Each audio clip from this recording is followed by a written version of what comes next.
Welcome everybody. We're on the campus of Washington State University in Vancouver. You know, back in 1996, this used to be a dairy farm. So on the groundbreaking day for the site, there were heavy rains and guests were reminded to look out for cow patties as they walked through the wet grass, something I'm sure you didn't know. Hello everyone, I'm Ken Ackerman. Welcome to Comcast Newsmakers. You know, there are no municipal animal shelters in all of Southwest Washington. So humane societies here are non-for-profit organizations. So what's the difference? Well, let's ask Stacey Waddell. She is the interim executive director of this Humane Society for Southwest Washington. Thank you so much for being here. Thank you for having me. Did I pronounce your last name right? Waddell or Waddell? Waddell. Waddell, good. I did get it right. You did so, you're not affiliated with any of the national organizations? No, we're not. We are a private independent shelter, and because we are the only shelter here in Southwest Washington, we take all of the stray dogs and cats that come to us every year.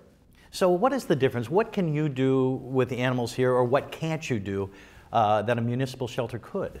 Municipal shelters may not take in owner-surrendered animals. We take in not only the stray animals, but also when families, for some reason, homelessness or finances can't keep their pets, then we will take them and find new homes for them.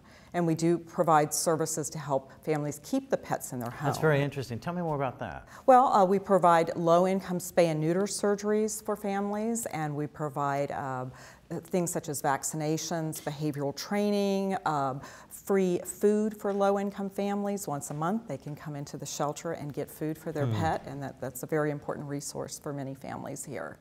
Now, how many pets would you take in is there an average year? Is there such a thing? It is probably about 11,000 animals a year that come into our shelter. And again, those are a combination of strays that may have been brought in by a citizen or brought in by animal control to us, and also owner-surrendered pets.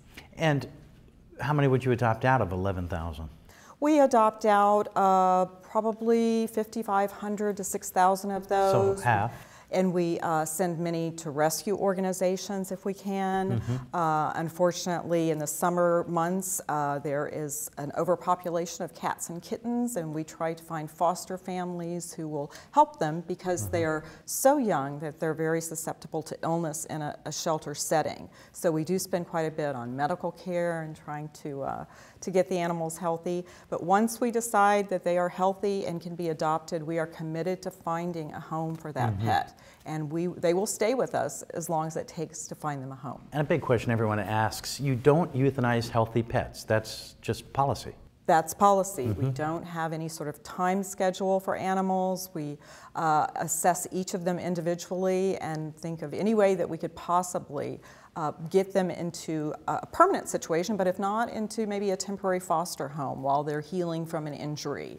Or maybe they're a special breed that needs special attention, and we want to connect them with the kind of organization or family that knows how to handle a very large Great Dane or a purebred chow or something like that. And you have a relatively new shelter, 30,000 square feet? Donors funded the building of a new shelter that was completed in 2009, and it was entirely funded by private donations from the community. It is completely paid for, but we do have to raise almost $2 million a year in operating funds, so that is a challenge for us. I would imagine that animal experts would have to work with architects when you're designing a new shelter to get things that other people probably wouldn't think of. Give me some ideas of what a shelter needs.